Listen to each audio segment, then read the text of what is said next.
Sometimes the hardest thing in life isn't losing everything, it's facing the people you love when you have nothing left to show them. Philip Garrett knew that feeling well when he returned to his late father's old property at 46, jobless and broken, with nothing but a strange idea and worn-out hands. His family laughed at him for building a treehouse in the giant oak instead of looking for real work. But Philip kept building anyway. Then one afternoon, while carving into the ancient trunk, he discovered a hidden wooden door sealed shut for decades. Behind it was a secret room his grandfather had built during the Great Depression.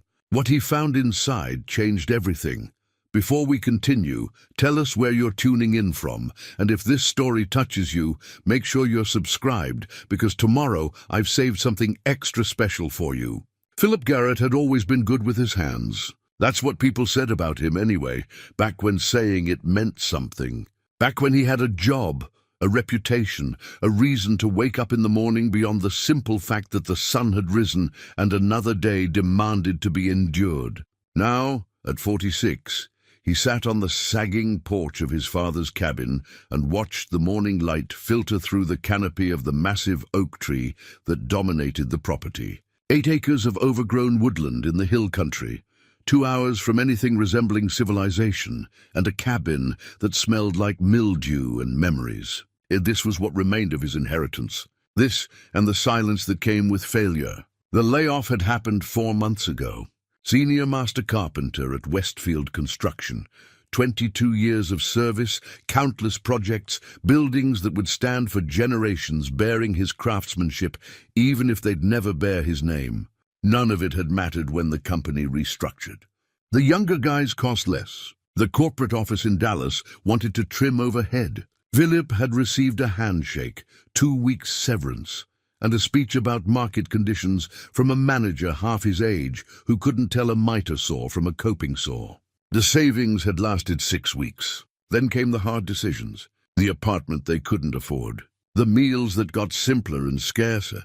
The look in his wife Brenda's eyes that shifted from concern to something harder, something that felt like disappointment wearing the mask of determination. Brenda, 22 years of marriage, and he'd never seen her work as hard as she did now. Double shifts at County General, pulling overtime in the emergency room, coming home with exhaustion carved into every line of her face. She was 51 and looked older lately. He knew he was the reason why. She hadn't complained when he suggested moving to his father's place. The cabin had been sitting empty for 3 years since the old man's heart finally quit on him while he was splitting firewood. At least it was free, at least it was shelter. Those were the words they used instead of admitting what it really was. Retreat, surrender, the place you went when you ran out of options and pride. Their children had opinions about the move. Plenty of them. Trevor, their eldest at 24, had made his disapproval clear during a phone call that Philip kept mercifully short. Trevor worked as an accountant for an investment firm in the city, wore suits that cost more than Philip used to make in a week, and had apparently absorbed the notion that a man's worth could be measured in his portfolio and his title. The disappointment in his son's voice had been acid. "Dad, this is insane. You're living in Grandpa's hunting cabin like some kind of hermit. What are you even doing out there? You need to be sending out resumes, networking, getting back into the market." Philip had tried to explain that he was sending out resumes, dozens of them, into a void that never responded. But Trevor had already moved on, already categorized his father's situation into a neat column of poor life choices and salvageable mistakes. Allison, 19 and halfway through her sophomore year at State, had been quieter but no less cutting. She'd come home for a weekend, taken one look at the cabin, at the woods, at the life her parents were cobbling together from scraps, and spent most of her visit on her phone. When she left, she'd hugged Brenda tight and given Philip a kiss on the cheek that felt like obligation. Later, Brenda had found her crying in the car before she drove back to campus. "She's embarrassed," Brenda had said that night, lying in the dark beside him in a bed that creaked with every movement. "She's 19. Her friends' parents have lake houses and new cars. We're living in a cabin with no internet and a bathroom that barely works." Philip had stared at the ceiling and said nothing.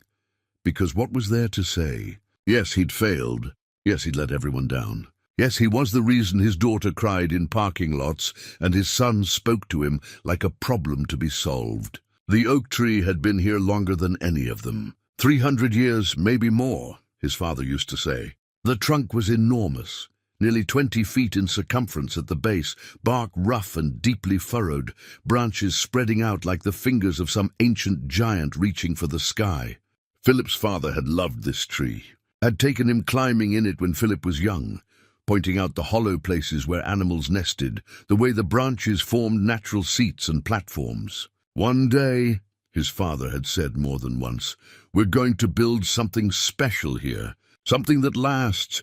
They never had. Life got in the way, jobs, responsibilities, the 1,000 small urgencies that accumulated into years. And then his father was gone, and the tree stood alone, waiting.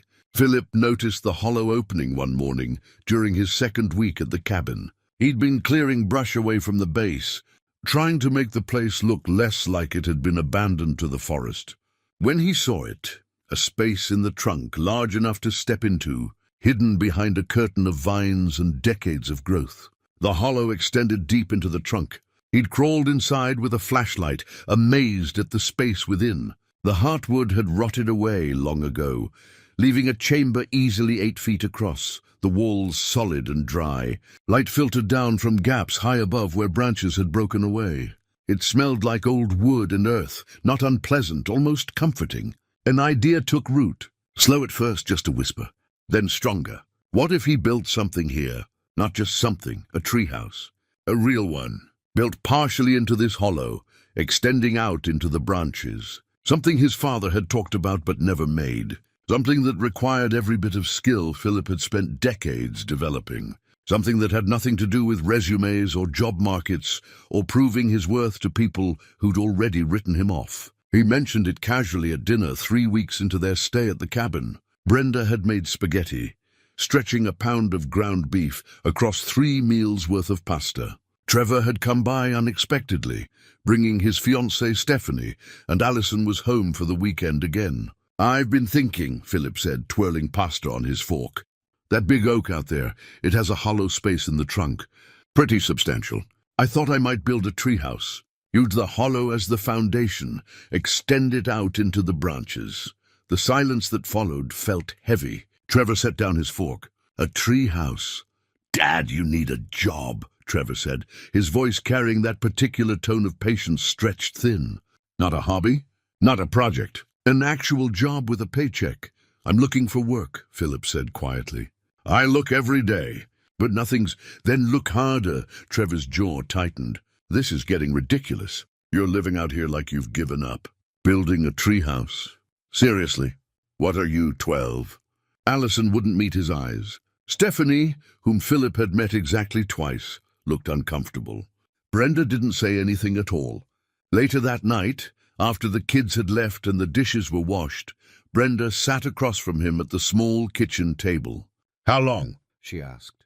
How long what? How long are you going to do this? The treehouse thing. How long before you go back to looking for real work? I'm looking for real work. The treehouse wouldn't stop that. It would just be, he struggled for the words, something to do while I wait. Something to build. She looked tired. More than tired. We're barely making it, Philip. I'm working 60-hour weeks. We're behind on the insurance. The truck needs new brakes. And you want to spend time building a treehouse? He couldn't explain it to her. Couldn't put into words the feeling that had been growing in his chest since he'd found that hollow space. The sense that maybe, just maybe, building something with his own hands, for no other reason than because he wanted to, might be the first honest thing he'd done in years. I need this, he finally said. She'd looked at him for a long moment, then nodded slowly. Not agreement, just acknowledgement. Then she'd gone to bed, leaving him alone with his thoughts and his strange, stubborn idea. His father's brother Gerald had stopped by a few days later. Gerald owned a hardware store in the nearest town, a place called Pinehaven, about 40 minutes down the mountain. He'd always been the successful one, the brother who'd made something of himself, and he'd never let anyone forget it. He'd found Philip sketching plans on graph paper at the kitchen table. "What's this?" Gerald had asked, picking up the drawings. "Treehouse plans." "For the oak," Gerald had laughed. Actually laughed. "Brenda called me. Said you were having some kind of breakdown. Guess she wasn't exaggerating. I'm not having a breakdown." "No? What do you call this then? Running away from responsibility? Playing in the woods while your wife works herself to death?" Gerald had tossed the drawings back on the table. "I offered you a job at the store." "Cashier work, sure, but it's something." "You said no. Too proud, I guess. But not too proud to waste time on this." Philip had felt anger rise in his throat, hot and bitter. But he'd swallowed it down. "I appreciate your concern, Gerald." "Concern? I'm trying to help you. This family has a reputation in this town. Your father was respected. You're making us all look. I think you should go." Gerald had gone, but not before making sure Philip knew exactly what he thought of the whole situation. That afternoon, Philip had taken his father's old toolbox from the shed and started working. He'd begun by clearing the area around the oak's base, then carefully examined the hollow, testing the wood, checking for rot or instability. The tree was sound, strong. It had weathered 3 centuries of storms. It could hold what he wanted to build. As the sun set that first day, he drilled the first hole, sunk the first bolt, and felt something in his chest ease just slightly, like a clenched fist finally opening. He was building. That's what he did. That's who he was, regardless of what anyone else thought. And maybe, just maybe, that would be enough. 3 weeks into unemployment, Philip had settled into a rhythm that felt less like routine and more like ritual. Wake before dawn. Make coffee on the old propane stove. Spend the morning sending resumes into the digital void. Then when the futility of it became too much, he'd walk out to the oak tree and work. The tree didn't judge, didn't send automated rejection emails, didn't tell him he was overqualified or underqualified or that they'd gone with someone else. The tree just stood there, solid and patient, waiting for him to figure out what he was building. He'd been clearing debris from around the base when he found it, half buried in decades of leaf litter and soil, tangled in the roots like the tree had been holding onto it all this time. A hand saw, old and rusted, but the shape still unmistakable.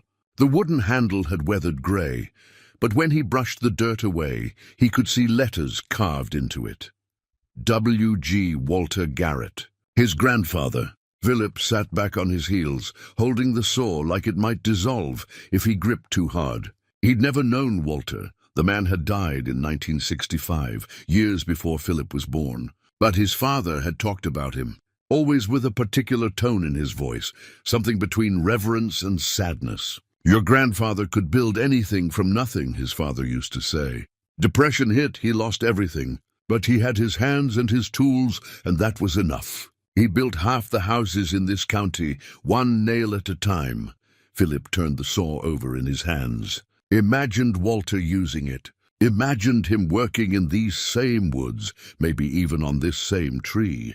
The connection felt tangible, like a thread pulled tight across decades. He looked up at the oak, really looked at it, and the hollow space seemed different now, bigger, more possible. Not just an empty place, but an invitation. That night he worked on his sketches until past midnight, refining the design.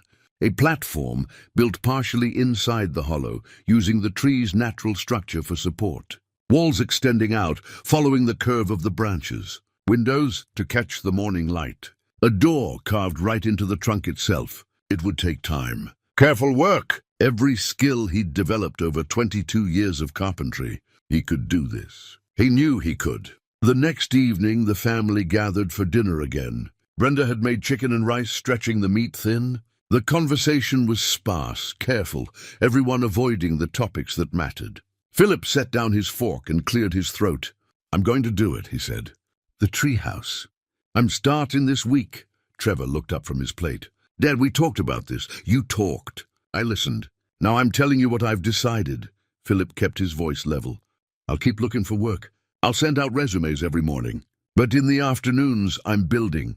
"Building what?" Allison asked, genuine confusion in her voice. "Why? What's the point?" How could he explain it? The saw with his grandfather's initials. The feeling that he was supposed to find it, supposed to be here, supposed to do this thing that made no logical sense. The point is that I need to build something, he said finally. Something that's mine. Something that matters.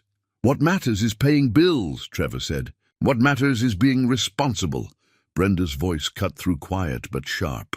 Trevor, enough. Trevor turned to her. Mom, you can't actually support this. You're killing yourself working double shifts while Dad plays carpenter in the woods. I said enough. Brenda's face was tight. Your father is a grown man. He can make his own decisions. It wasn't support exactly, but it wasn't condemnation either. Philip caught her eye across the table and saw something complicated there. Exhaustion, yes, but also maybe understanding, or at least acceptance. After dinner, Trevor pulled him aside on the porch. This is a mistake, he said, voice low so the others wouldn't hear. People are talking. Uncle Gerald told everyone at the hardware store that you've lost it, that you're having some kind of midlife crisis. Maybe I am, Philip said. That's not funny. I'm not joking. Philip leaned against the porch rail. Maybe this is what a crisis looks like. Or maybe it's what finding your way back looks like. I don't know yet. Trevor shook his head. I have to get back to the city. Stephanie and I have plans. He paused at the steps. I hope you know what you're doing. So do I, Philip said quietly, but Trevor was already walking to his car. The next morning, Mrs. Sutherland appeared at the edge of the property. She was 78, a widow who lived in the old farmhouse down the road. Philip had seen her around but never really talked to her. Heard you're working on the oak, she said, leaning on her walking stick. Word travels fast. Small town. Not much else to talk about. She looked up at the tree with something like affection. Your grandfather built my front porch. Summer of 1955. I was just married then. We couldn't afford much, but Walter said he'd do it for whatever we could pay. We gave him $60 and a bushel of tomatoes from our garden. She smiled at the memory. That porch is still solid. Not a board out of place. Philip felt something warm in his chest. I didn't know that. Walter was a good man. Quiet, but good. He understood that building things wasn't just about the wood and nails. It was about making something that would last longer than you did. She studied Philip with sharp eyes. I expect you understand that too. After she left, Philip stood looking at the saw in his hands, then up at the oak. 300 years old. His grandfather had worked in its shadow, built things that lasted, things that mattered. Maybe that was enough of a reason. He spent the rest of that day cutting into the trunk, carving the opening wider, creating the doorway that would lead into the hollow space. The work was slow, methodical, satisfying, each cut deliberate, each measurement precise. As the sun set and the woods filled with the sound of evening insects, Philip stood back and looked at what he'd done. Just the beginning, just the first real step. But it was something real and solid and his. That night, lying in bed while Brenda slept beside him, Philip thought about Walter. About a man who'd lost everything in 1929 and rebuilt his life one project at a time. About resilience and purpose and the quiet dignity of work done well. I don't know if I'm doing the right thing, he whispered to the darkness. But I know I have to do it. Brenda's hand found his in the dark and squeezed once. She didn't say anything. Didn't need to. Outside, the oak tree stood silent against the stars, waiting to become something more than it had been. Waiting for Philip to figure out what he was really building and why. The answer, he suspected, was buried somewhere in that hollow space, along with whatever else his grandfather might have left behind. 2 months passed in a blur of sawdust and silence. Philip fell into a pattern that felt less like living and more like existing in parallel to the life he'd known before. Mornings belonged to the fruitless hunt for employment, applications submitted to companies that never responded, calls to contacts who'd gone suddenly quiet, the slow erosion of hope that came with every automated rejection. But afternoons belonged to the tree. The work progressed slowly, which somehow made it more satisfying. He'd built the basic platform inside the hollow first, using pressure-treated lumber he'd bought with money he probably shouldn't have spent. The space was larger than he'd initially thought, a good 8 feet by 10, once he'd cleaned it out and reinforced the walls. Natural light filtered down from gaps in the canopy above, and he'd installed a simple ladder that descended from the opening he'd carved in the trunk. It was taking shape, becoming real. The bank notices had started arriving in the 3rd week, past due statements with increasingly urgent language. Brenda handled them without comment, filing them in a folder that grew thicker each week. She'd picked up another shift rotation at the hospital, overnight on weekends now, which meant Philip barely saw her, except in passing. The insurance had lapsed. That had been a quiet conversation over coffee one morning, Brenda's voice matter-of-fact as she delivered the news. "We'll get it back when things improve," she'd said, but they both knew what things improving actually meant, and neither of them believed it was coming soon. Trevor had visited again in the 6th week, unannounced as usual. He'd found Philip installing support beams deep inside the hollow, working by the light of a battery-powered lantern. "Still at it," Trevor said from the doorway Philip had carved. Not a question. "Still at it," Philip confirmed, not looking up from his work. "The partners at my firm asked about you last week."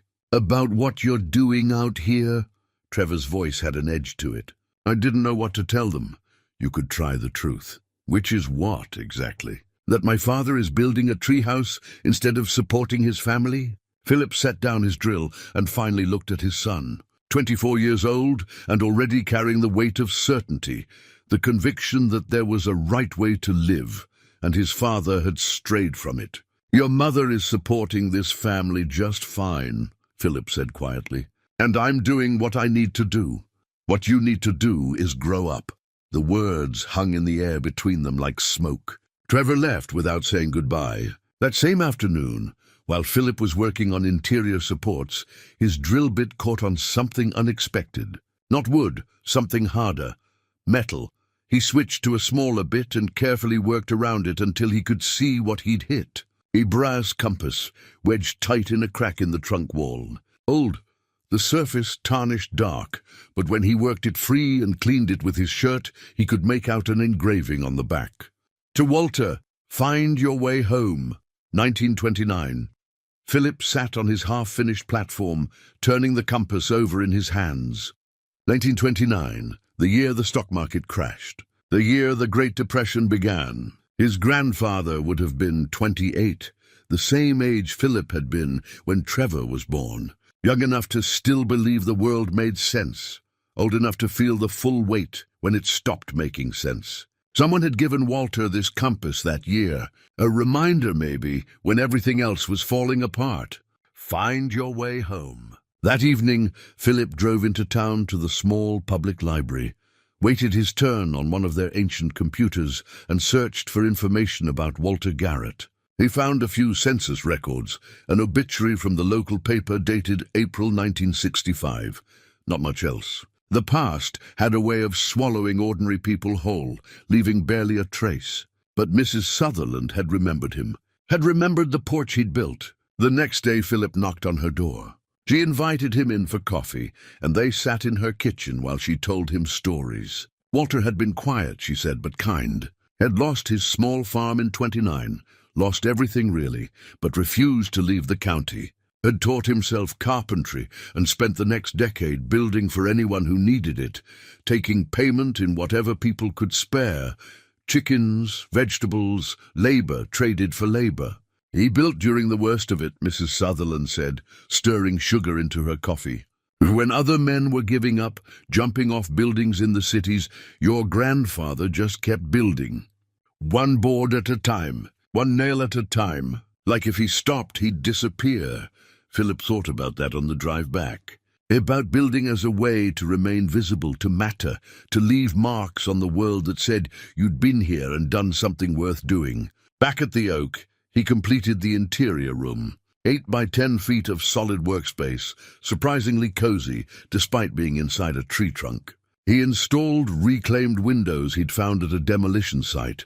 The contractor there had just waved him off, told him to take whatever he wanted from the scrap pile. Small mercies. Allison came home that weekend, barely spoke to him. Spent most of Saturday on her phone, Sunday morning packing to leave again. When she hugged Brenda goodbye, Philip saw his daughter's eyes were red. Later, Brenda found him in the tree. "She's struggling," Brenda said, standing at the base of the ladder. Her roommate's family took them on a cruise over spring break. She had to tell them she couldn't go, because we can't afford it. Philip closed his eyes. "I didn't know. She didn't tell you because she knew you'd feel guilty." Brenda's voice wasn't accusing, just tired. "When does this end, Philip? The building, the hiding out here, when does it end?" He wanted to tell her he didn't know. Wanted to tell her about the compass, about Walter building through the depression, about the feeling that he was working towards something even if he couldn't name it yet. Instead, he said, "Soon." She nodded and went back inside, and Philip knew she didn't believe him any more than he believed himself. That night he started a journal. Nothing fancy, just a cheap notebook from the dollar store. He wrote about finding the compass, about what Mrs. Sutherland had told him, about the feeling that he was following footsteps laid down 90 years ago by a man he'd never met but somehow understood. "I don't know what I'm doing," he wrote, "but I think you did, Grandpa. I think you knew exactly what you were doing. I hope wherever this leads, it's somewhere worth going." He tucked the compass into his shirt pocket, where it rested against his heart like a talisman. Find your way home. He was trying. God help him, he was trying. 3 months into the project, the treehouse had walls. Real walls with windows that opened and closed. Salvaged wood siding that Philip had carefully fitted and sealed. It was becoming more than a hollow space with a platform. It was becoming a room. A place. Something that existed in the world with purpose and shape. He'd been installing interior shelving when he found it, tucked into a small cavity he'd uncovered while smoothing the inner wall of the trunk. A wooden bird, hand-carved, small enough to fit in his palm. A robin, he thought, though time had worn away some of the detail. When he turned it over, he found words scratched into the base in a child's uneven hand. For Philip's father, age 7. His breath caught. His father, 7 years old. Walter had carved this for his son, Philip's father, and hidden it here. Or maybe his father had hidden it here himself. A treasure tucked away in a secret place, the way children do, meaning to come back for it someday, and then forgetting as childhood gave way to other things. Philip sat on the floor of his half-finished treehouse and held his father's childhood toy, and something broke open in his chest. His father had played in this tree, had climbed these same branches, explored this same hollow. The tree had been part of his world the way it was becoming part of Philip's. Why had his father never built here himself? Had never come back to this place with his own son the way Walter had come with him? The memories surfaced slowly. His father's funeral 3 years ago. The service brief, the attendance sparse. Philip had stood at the grave, feeling disconnected, guilty that he hadn't visited more in those final years, hadn't made time, had let work and obligations fill the space where relationship should have been. "I'm sorry, Dad," he whispered now to the empty treehouse.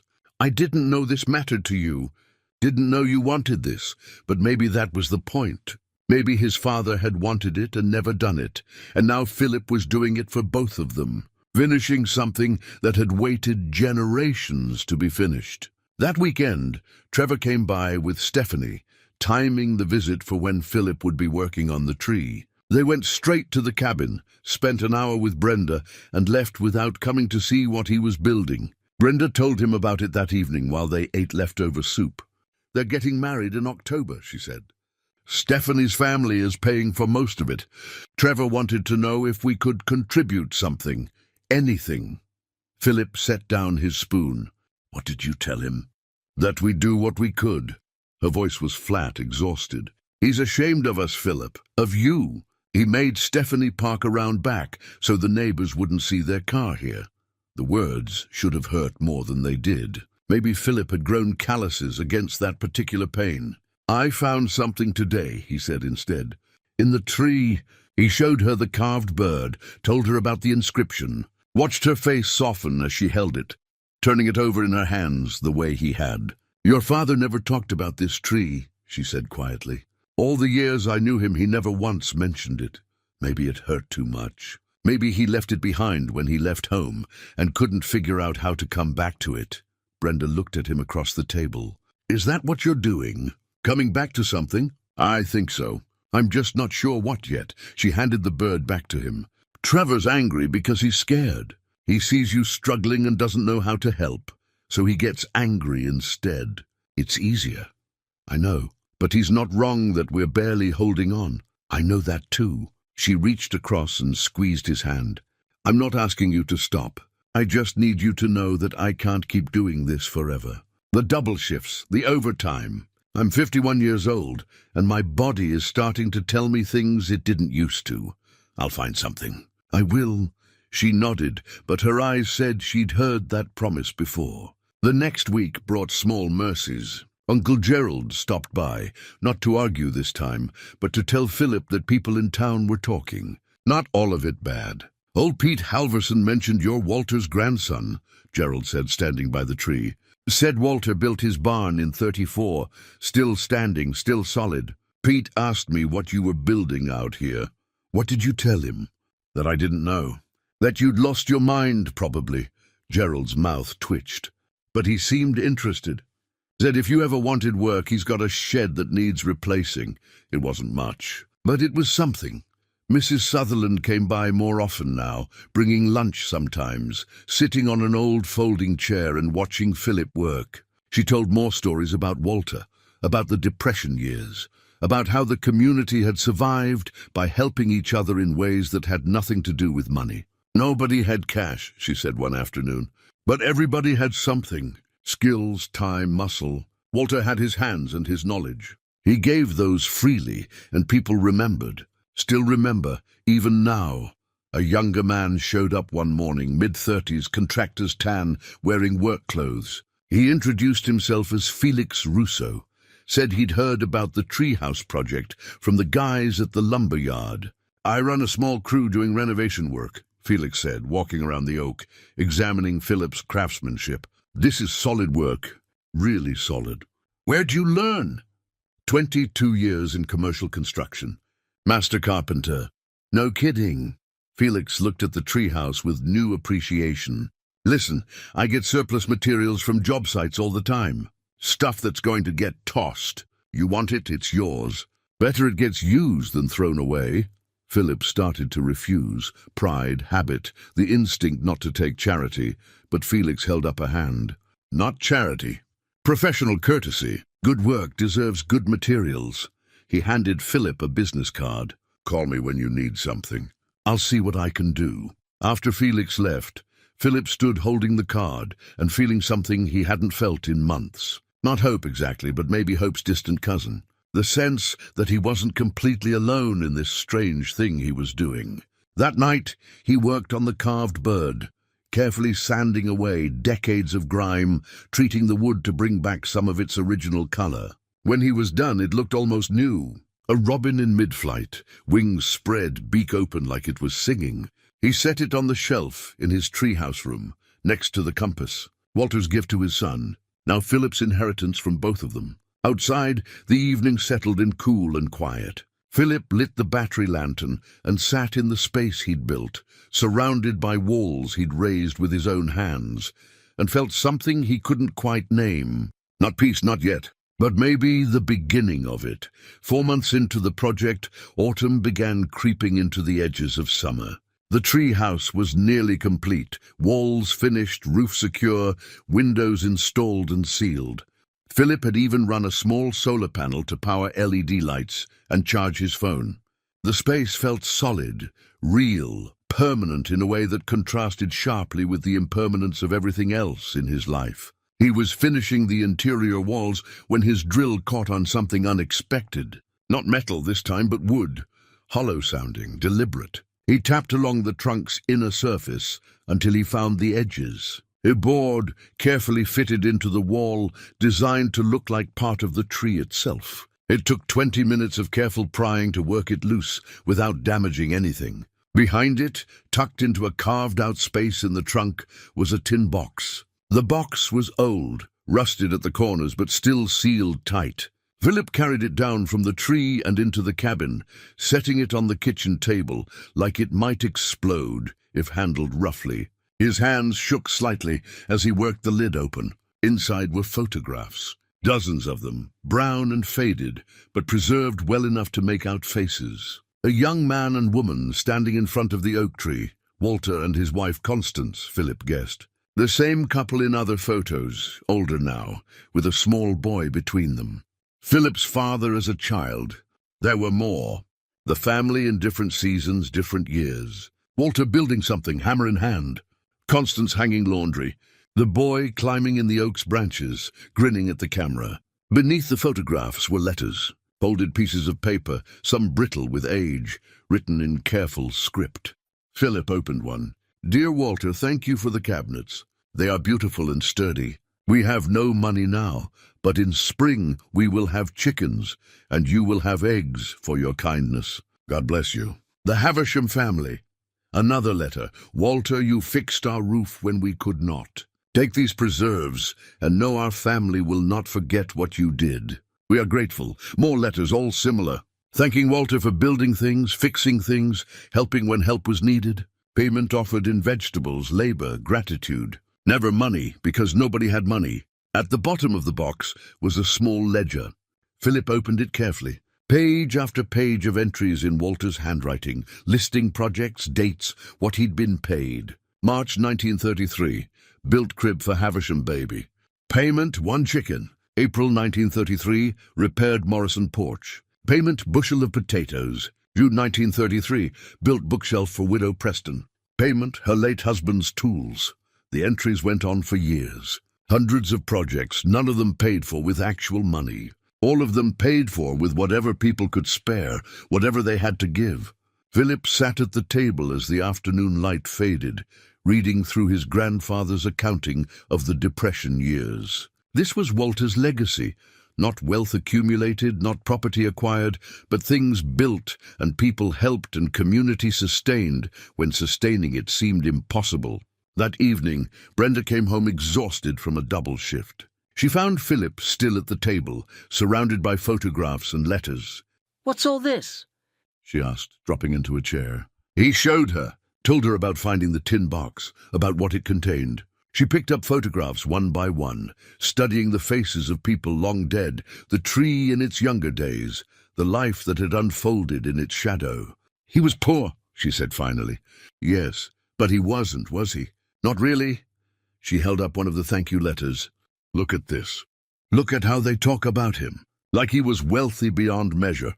Philip felt something shift in his understanding. He gave what he had, and what he had was worth more than money. Brenda looked at him with something new in her eyes. "Is that what you're doing out there? Building something worth more than money?" "I don't know. Maybe I'm just trying to figure out what I have that's worth giving."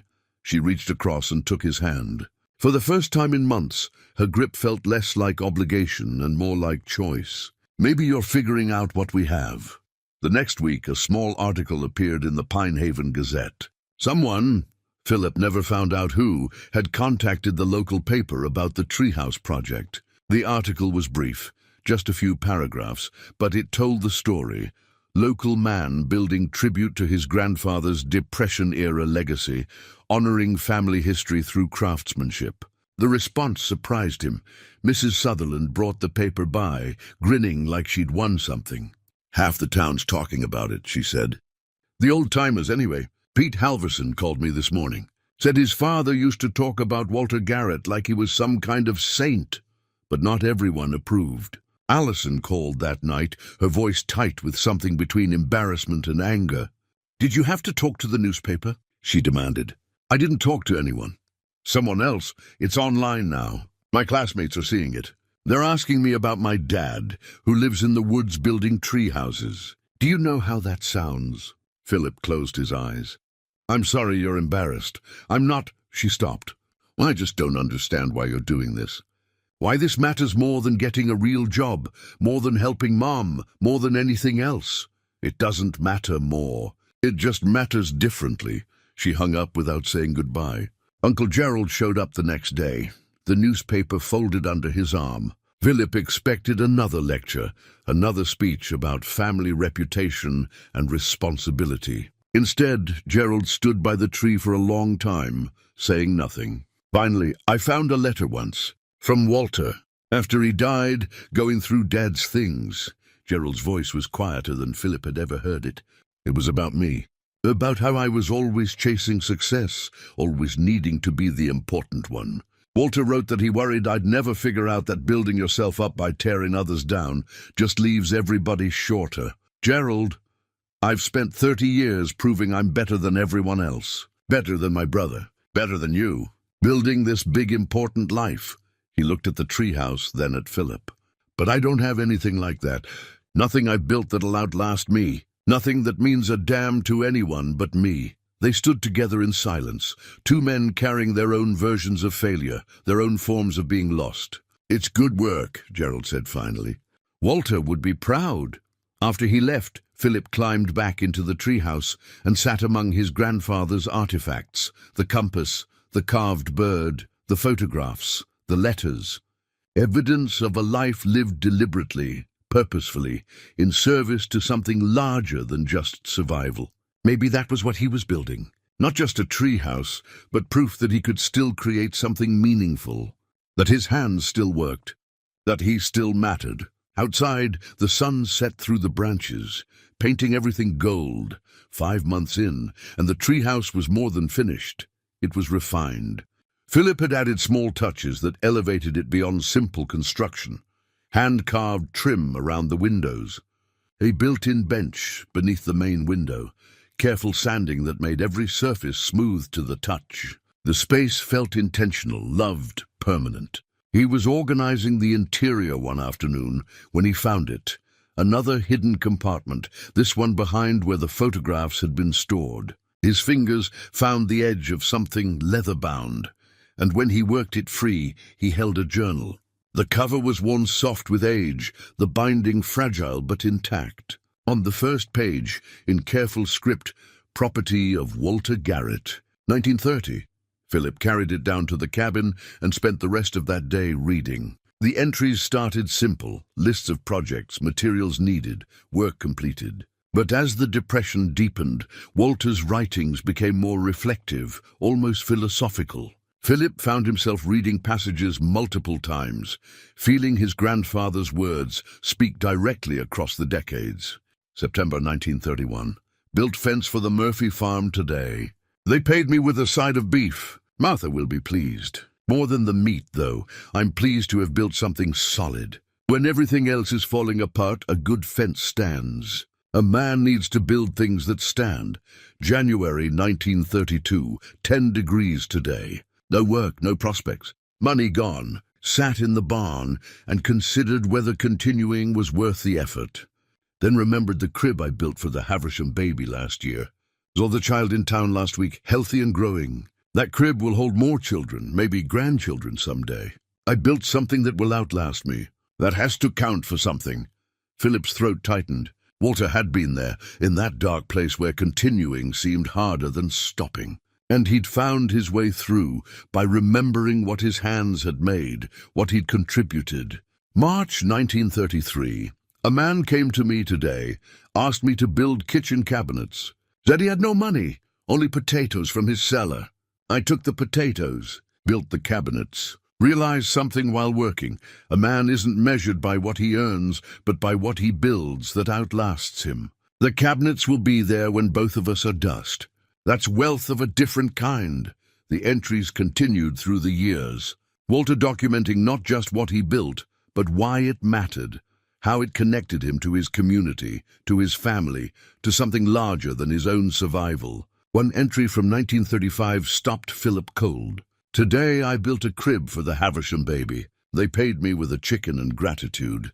I am rich, not in money, I have almost none, but in purpose, in the knowledge that my hands serve something good. I think about my son sometimes, what I'll tell him when he's old enough to understand. I'll tell him this: the world will try to measure you by your bank account, your title, your possessions. Don't believe it. You are measured by what you give when you have nothing, by what you build that helps others stand. Philip closed the journal and sat in the silence of the cabin. His grandfather had understood, had faced the same doubts, the same fears, the same crushing weight of feeling worthless in a world that measured worth in dollars. That evening, when Brenda came home, he was waiting for her. He'd made dinner, nothing fancy, just pasta and sauce from a jar, and he'd set the journal on the table between them. "Read this," he said, handing it to her. "Start with the entry from January 1932. She read while they ate, slowly turning pages, her expression changing as she absorbed Walter's words. When she finished, there were tears on her cheeks. "Oh, Philip," she said softly. "I know. He was where you are, exactly where you are." "Yes." She reached across and took his hand. "I'm sorry. I've been so angry at you for not being practical, for not doing what made sense. But this," she touched the journal, "this is about more than sense, isn't it?" "I think so. I think I've been trying to find what Walter found. Some way to matter that doesn't depend on a paycheck or a job title or anyone else's approval." They talked late into the night, really talked for the first time in months, about fear and failure and the ways they'd both been measuring wrong things, about how her anger had been about terror that they'd lose everything, that he'd given up, that she was alone in holding their family together. "I haven't given up," he said. "I've been trying to figure out how to keep going. The tree, the building, it's kept me alive, Brenda. Kept me from disappearing. I see that now. I do." The next weekend, Trevor came by with Stephanie to discuss wedding plans. This time he asked to see the treehouse. Really see it, not just dismiss it from a distance. Philip showed them everything. The craftsmanship, the hidden chamber where he'd found the artifacts, the journal with Walter's words. Trevor picked up the carved bird, turning it over in his hands. "Grandpa made this?" "For your grandfather." "My father." Trevor was quiet for a long moment. "I remember you making me things when I was little. A toy box, a bookshelf shaped like a castle." He looked at his father. "I still have the castle. It's in my closet." Stephanie, who'd been studying the journal, looked up. "This is beautiful. The whole story, it's beautiful. Trevor told me you were having a breakdown, but this isn't that at all, is it?" "No," Philip said. "It's the opposite." Trevor set down the bird carefully. "I'm sorry, Dad. I've been an ass about all this." "You've been scared. I understand. Doesn't make it right."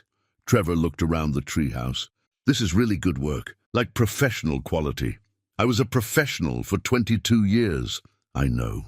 I guess I forgot that you weren't just my dad who lost his job. You're someone who builds things, really builds them." They spent the afternoon in and around the tree, talking more honestly than they had in years. Trevor asked about Walter, about the depression, about what Philip had learned from his grandfather's journal. Stephanie asked if she could photograph the space. She worked in marketing and thought the story would resonate with people. Before they left, Trevor hugged his father. Actually hugged him, not the brief masculine clasp they usually managed, but a real embrace. "I'm proud of you," Trevor said. "I should have said that sooner." After they left, Philip sat in the treehouse alone and opened his own journal, a cheap notebook he'd been writing in for weeks now, mirroring his grandfather's practice. He wrote about the day, about Trevor's words, about finding Walter's journal. And then he wrote, "I'm starting to understand what I'm building. Not just a treehouse, not just a monument to the past. I'm building a way forward. I'm building proof that a man's worth isn't found in what he's lost, but in what he still has to give." Outside, the first leaves of autumn began to fall. The discovery came on an ordinary Tuesday morning in late September. Philip had been doing final detail work, installing a small shelf along the inner wall of the trunk, when his drill bit punched through into empty space where there shouldn't have been any. He stopped, pulled the bit out, and examined the hole he'd made. Air moved through it, not the dead stillness of solid wood, but a current that suggested space behind the wall. He tapped along the surface, listening. The sound changed in a rectangular pattern, about 3 feet high and 2 feet wide. Another hidden panel, but this one was different, larger, more deliberately concealed. The edges had been sealed with some kind of pitch or resin that had hardened over decades into something like stone. It took him 2 hours to work it free, carefully prying and chipping without damaging the surrounding wood. When the panel finally came loose, he found himself looking at a door. A real door, hand-carved, fitted so precisely into the trunk's interior that it had become almost invisible over time. The door had a simple latch, corroded with age. Philip worked it carefully until it gave way with a click that sounded unnaturally loud in the enclosed space. Behind the door was darkness, complete and absolute. Philip retrieved his flashlight and shone it through the opening. The beam revealed a chamber, small, maybe 6 feet by 6 feet, carved deep into the tree's hollow core. He could see the edges of furniture, the shapes of objects, everything covered in a thick layer of dust that suggested no air had stirred in this space for decades. His heart hammered as he squeezed through the opening. The chamber was just tall enough to stand in, the walls smoothed and finished with the same care as everything else Walter had built. There was a small table, a chair, an oil lamp. Hand tools hung on wooden pegs driven into the wall.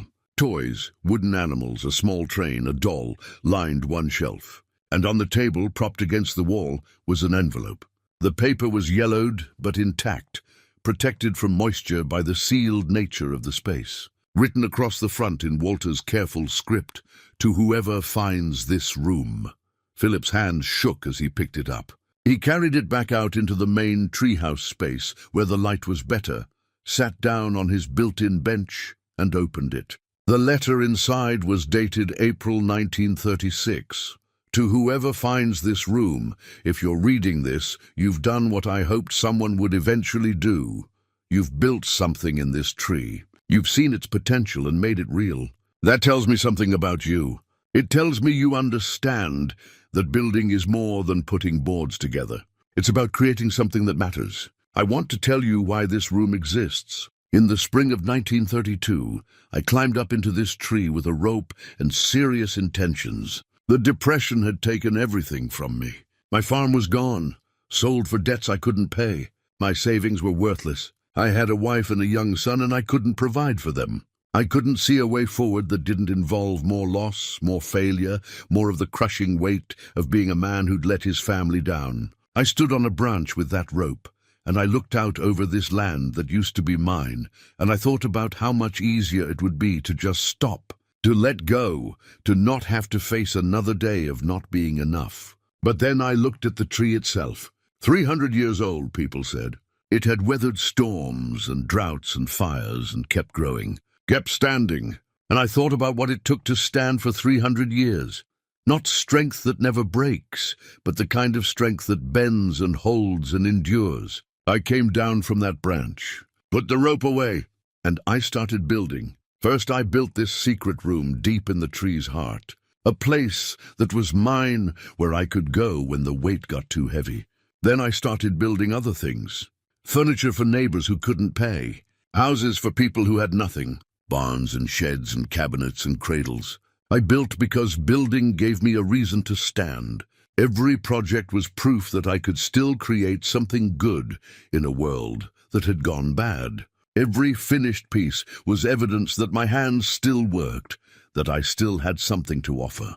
This room saved my life, not because it was a hiding place, but because it was a starting place. The first thing I built for myself, by myself when I had nothing else. I've hidden this room deliberately, sealed it behind walls so it won't be found by accident. I want whoever discovers it to have to work for it, to be building something themselves before they find it. Because that's who needs to find it.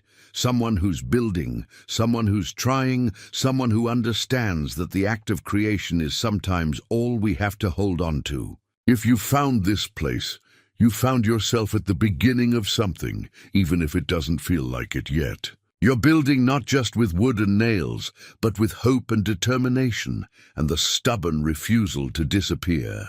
My message to you is simple. Build something that matters. Not for money or recognition or approval, but because the act of building, of making something that wasn't there before, is how we prove we're still alive. Still here, still capable of creating good in a world that often makes goodness feel impossible. I don't know who you are or when you'll find this, but I know you needed to find it, and I hope it gives you what it gave me, a place to start again. Build well. Build truly. Build something that will outlast both of us. Walter Garrett, April 1936. Philip read the letter 3 times. Then a fourth. Tears blurred the words. But he kept reading anyway, absorbing every sentence, every piece of his grandfather's heart, poured onto paper 90 years ago.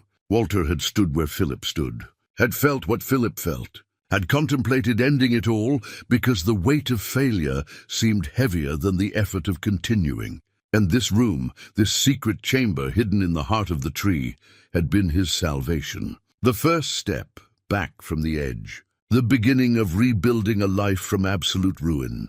Philip sat in his treehouse, holding his grandfather's confession, and understood finally what he'd been building all these months. Not just a structure, not just a tribute. He'd been building his own secret room, his own starting place, his own way back from the edge he'd been standing on, without fully realizing it. That evening he brought Brenda to see the chamber, showed her everything. The furniture, the tools, the toys Walter had carved during those dark years. And he gave her the letter to read. She read it in silence, standing in the doorway of that hidden room, and when she finished, she pulled him close and held him tight. "He found you," she whispered. "Across all those years, he found you exactly when you needed him. Or I found him. Does it matter which? No, I guess it doesn't." They stood together in the treehouse as evening settled in, and for the first time in months, Philip felt something shift inside him. Not healing exactly, but the beginning of it. The sense that maybe continuing was worth the effort after all. The weekend after finding the chamber, Philip called a family meeting. Not asking, not suggesting, telling. Trevor and Alison both needed to come home. There was something they had to see. They arrived on Saturday morning. Trevor and Stephanie in his sedan, Alison driving up from college with a friend she introduced as Madison. Everyone looked curious, but wary, unsure what this summons was about. Philip led them all out to the oak tree. The morning sun filtered through the branches, painting everything in gold and green. The treehouse looked complete now, solid and beautiful, more substantial than any of them had expected. "I want to show you something," Philip said. "Something I found. Something your great-grandfather left behind." He took them up one at a time. The ladder could only hold so much weight. First Trevor and Stephanie, then Alison and Madison, finally Brenda. They crowded into the main room of the treehouse, 7 people in a space meant for 2 or 3, but nobody complained. Philip showed them the hidden door first. Let them see how perfectly it had been concealed, how much care had gone into its construction. Then he led them into the chamber. The dust had settled since he'd opened it days ago, but everything remained as he'd found it. The small table and chair, the tools on their pegs, the carved toys on their shelf, the oil lamp waiting to be lit after decades of darkness. "Your great-grandfather built this in 1932, Philip said quietly. "During the Depression, when he'd lost everything." He handed Trevor the letter. "Read this out loud. Everyone needs to hear it." Trevor unfolded the yellowed paper carefully and began to read. His voice was steady at first, then wavered as he got deeper into Walter's words. When he reached the part about the rope, about standing on that branch with serious intentions, Alison made a small sound in her throat. By the time Trevor finished, everyone was crying. Even Madison, who'd never met any of them before today, had tears streaming down her face. "He was going to kill himself," Alison said, her voice small. "Great-great-grandpa Walter almost—" "But he didn't," Philip said. "He built this instead. And then he kept building. For years, decades, built his way back to a life worth living." Trevor folded the letter carefully, reverently. "Dad, His voice broke. "I'm so sorry. For everything I said. For thinking you were just— I didn't understand. How could you? I didn't understand myself until I found this." Stephanie was examining the carved toys, picking them up one by one with careful hands. "These are beautiful. The craftsmanship is incredible. He made them during the worst years," Philip said, "when he had nothing. Made toys for children who had even less. They spent 2 hours in and around the tree." Philip showed them everything. The compass, the carved bird, the photographs, the journal. Told them stories Mrs. Sutherland had shared, read passages from Walter's entries. Piece by piece, He built for them the picture of a man who'd survived the unsurvivable by refusing to stop creating. Alison sat in Walter's chair in the secret chamber, running her hands over the smooth wood of the armrests. This is where he came when things got too hard. Yes, and you built the treehouse because you needed the same thing. I think so. I didn't know it at the time, but yes. She looked at him with new eyes. I'm sorry I was embarrassed. Sorry I made it about me instead of understanding what you were going through. You were 19. The world looks different at 19. I'm still 19, she said. But maybe I can see better now. Before they left, Trevor pulled Philip aside. Stephanie and I have been talking about the wedding, about what we want it to mean. We'd like to have the ceremony here, by the tree, if that's okay with you. Philip felt his throat tighten. You're sure? I'm sure. This tree, it's family history. It's where our family almost ended and then didn't, where you found your way back. That feels like the right place to start a marriage. After everyone left, Philip found himself alone with Brenda on the treehouse platform. They sat side by side, watching the afternoon light shift through the leaves. What are you going to do now? She asked. I don't know exactly, but I have some ideas. Over the next week, those ideas took shape. Felix Russo stopped by, and Philip shared Walter's story with him. Felix listened, examined the chamber, read the letter, and sat quietly for a long time. You know what this needs to be? Felix said finally. A teaching space. A place where people can learn to build things that matter. What do you mean? I mean workshops, classes, bring in kids who need purpose, adults who've lost their way. Teach them carpentry, woodworking, craftsmanship. Use Walter's story as the foundation. Show them that building is about more than construction. It's about building yourself back up. The idea caught fire in Philip's mind. He called Mrs. Sutherland, who arrived the next day with a check from her late husband's estate. Ralph always said he wanted to invest in young people, she said.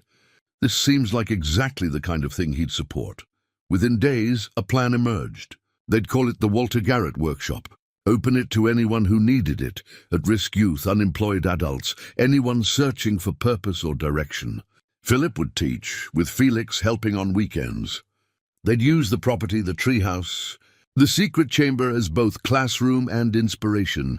Mrs. Sutherland's grandson Oscar, 12 years old and hungry for male attention since his father had left, became the first unofficial student. He started showing up every afternoon after school, watching Philip work, asking questions, learning to handle tools with respect and care. Oscar's mother Patricia stopped by one evening to thank Philip.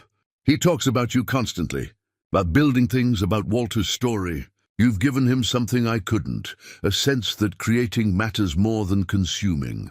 Applications started coming in after a small article ran in the paper about the workshop plans. 12 young people wanted to be part of the first session, mostly from struggling families, kids who'd been told they weren't college material or smart enough or good enough. Kids who needed to build something to prove to themselves they could.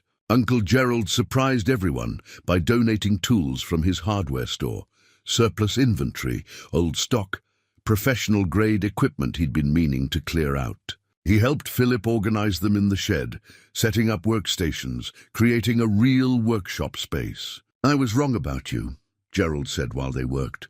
You're more like Walter than any of us. You understood what mattered.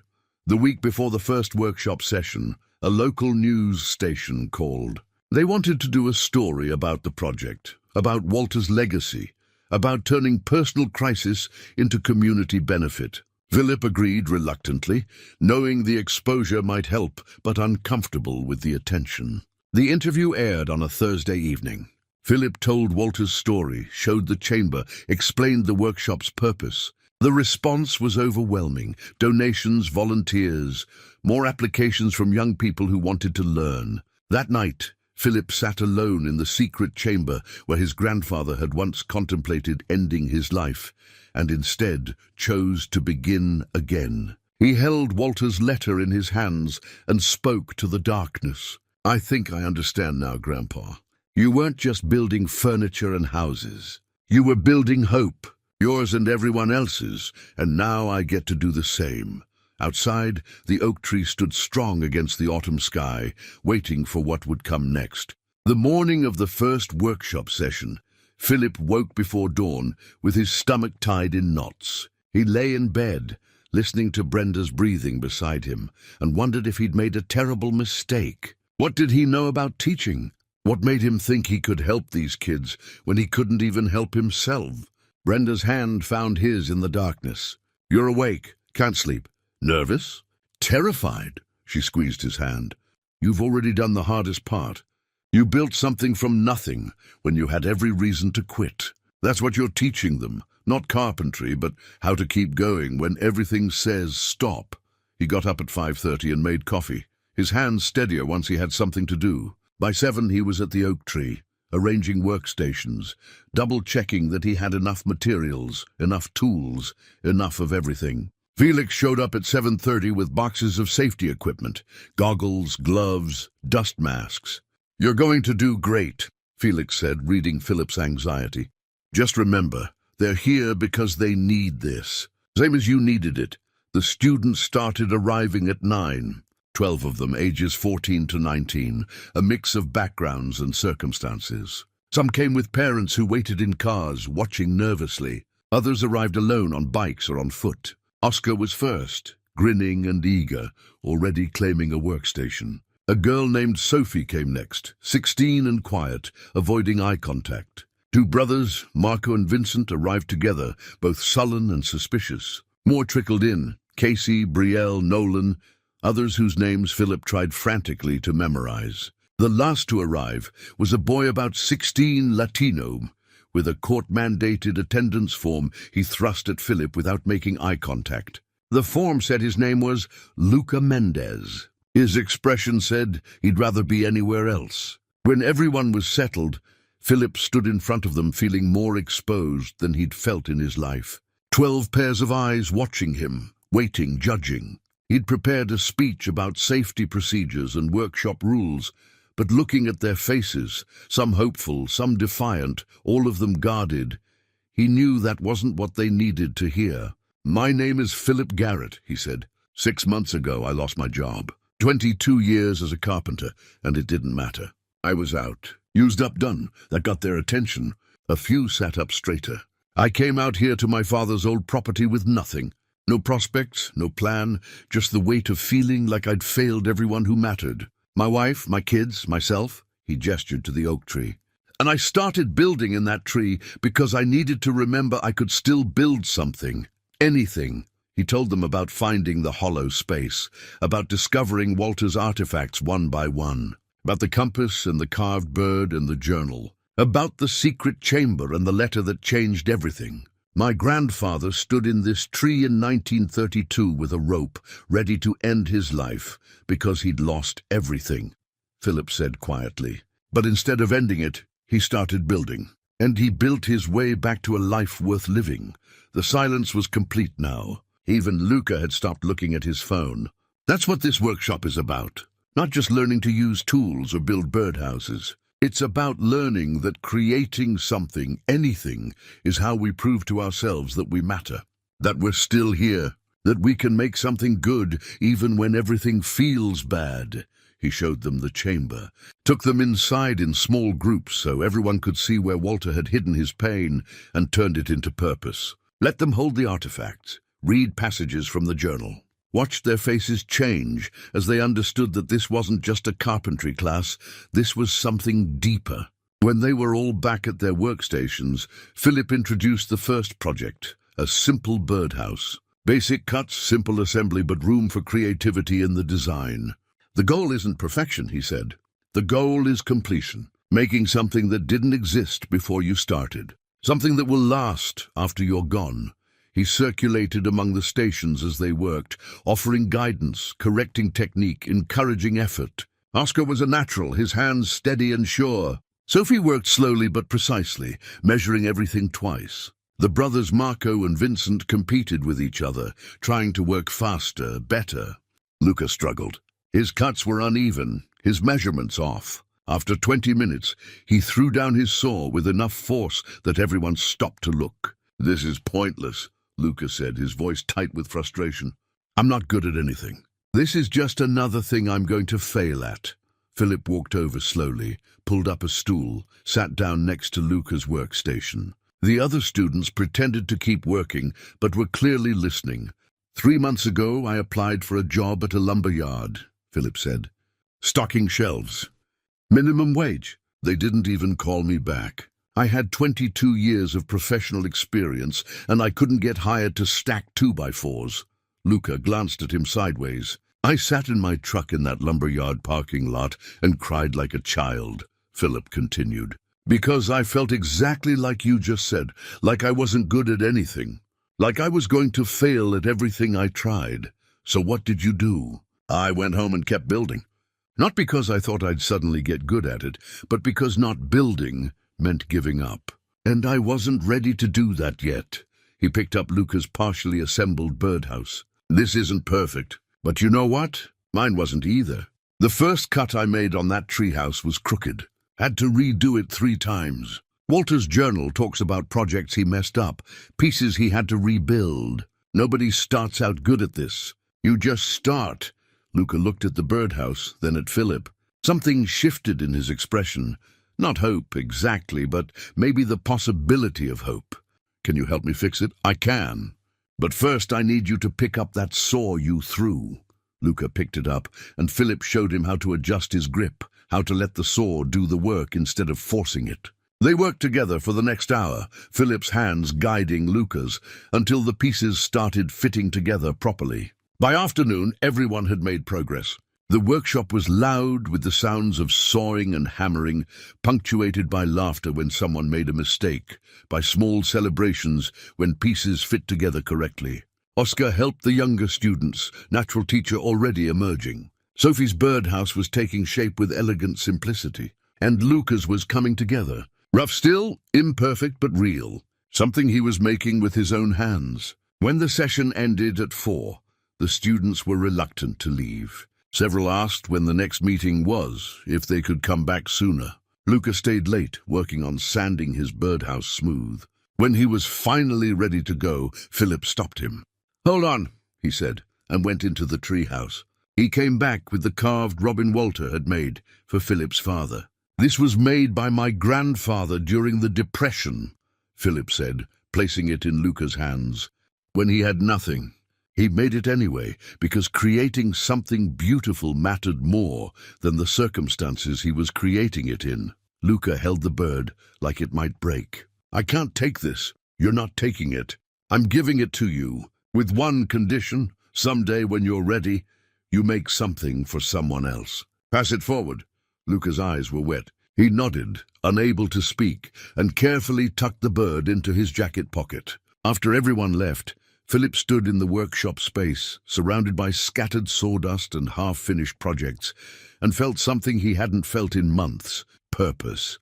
Pure and simple and real. The first week of workshops transformed into a routine that felt less like teaching and more like building community. Students arrived early, stayed late, brought friends who wanted to learn. Luca showed up an hour before everyone else on the 3rd day, asking if he could work on a second project, a small box for his mother. "She keeps her jewelry in a plastic container," he explained, already sketching designs. "I want to make her something real." By the end of the 2nd week, all 12 students had completed their birdhouses. They signed them collectively, each name carved carefully into the base, along with Philip's and the date. Felix helped them mount it permanently in the oak tree's branches, a testament to what they'd built together. The transformation in Luca was the most dramatic. He arrived before anyone else now, stayed until Philip had to remind him to go home. His hands had developed the careful certainty that came with practice. More than that, his entire demeanor had changed. Shoulders back, eye contact direct, a quiet confidence replacing the sullen anger he'd worn like armor. Patricia, Oscar's mother, stopped by one afternoon to watch the session. Afterward, she pulled Philip aside. "Oscar hasn't stopped talking about this place," she said. "About you, about building things, about Walter's story. Before this, after his father left, he was so angry. Now he's excited about something. That's worth more than I can say." The community response continued to grow. Local businesses donated materials. Retired craftsmen volunteered to help teach. A furniture maker named Bernard offered to sponsor 2 students who showed particular aptitude, paying for advanced training if they wanted it. The news station that had done the original story called back. They wanted to do a follow-up piece showing the workshop in action, interviewing students about what they'd learned. Philip agreed, though the attention still made him uncomfortable. The crew came on a Saturday when all 12 students were present. They filmed the workshop in session, captured students working on projects, interviewed several of them about why they came and what it meant. When they interviewed Luca, he held up the jewelry box he'd finished for his mother. "Before I came here, I thought I was useless," Luca said to the camera, his voice steady. "Everybody told me I'd never amount to anything. Then Mr. Garrett told me about his grandfather, about how Walter almost gave up but didn't, about how building saved his life. And I realized, if I can build something good with my hands, maybe I'm not useless after all." The segment aired the following Tuesday. The response was immediate and overwhelming. Donations flooded in. Money, tools, materials, offers of space for expansion. More applications arrived from young people wanting to join. A woodworking supply company offered to sponsor the program with a grant. Trevor called that evening, his voice excited in a way Philip rarely heard. "Dad, Stephanie and I just watched the news segment. It's incredible what you've built. Not just the workshop, the whole thing. The impact you're having on these kids. I'm just teaching them to use tools." "No, you're not. You're teaching them the same thing Walter taught you, that creating something matters." "That they matter." Trevor paused. "Stephanie and I talked. We want to help, however we can. Money, time, whatever you need." After the call, Philip sat in the treehouse and opened his journal. He'd been writing in it regularly now, documenting the workshop sessions, the students' progress, his own evolving understanding of what he was building. "Today, Trevor told me he was proud of me," he wrote. "I realized I've spent months trying to prove my worth to my family, but they're not what I needed to prove it to. I needed to prove it to myself. And somehow, by teaching these kids to build, I've learned that my worth was never in question. It was just buried under a lot of fear and failure. Walter knew that. That's why he left the letter, not to tell me I was worthy, but to remind me that worth isn't something you earn, it's something you claim by refusing to disappear." The following weekend was Trevor and Stephanie's wedding. They'd kept it simple. 50 guests, the ceremony under the oak tree, reception on the property with tables Felix had helped Philip build. Philip walked Allison down a makeshift aisle while Trevor stood waiting with Stephanie. Both his children gave speeches that mentioned the tree, Walter's legacy, the way their father had found his way back to himself by building something that mattered. Mrs. Sutherland danced with Uncle Gerald, both of them laughing like they were young again. Oscar demonstrated proper saw technique to Stephanie's nieces and nephews. Luca showed up with his mother, who cried when she saw the jewelry box her son had made, running her fingers over the smooth wood like it was precious metal. Late in the evening, after most guests had left, Trevor asked Philip to sit with him in the secret chamber. They climbed into the tree together, father and son, and sat in the space Walter had built 90 years ago. "I need to tell you something," Trevor said. "For months I thought you were running away. Giving up, being irresponsible. I was so angry at you, I know, but I was wrong. You weren't running away. You were running toward something. And you found it." Trevor looked around the chamber. "I want to learn this. Woodworking, building, all of it. I want you to teach me. I want to be able to teach my kids someday, pass down what you're passing down." Philip felt his throat tighten. "I'd like that.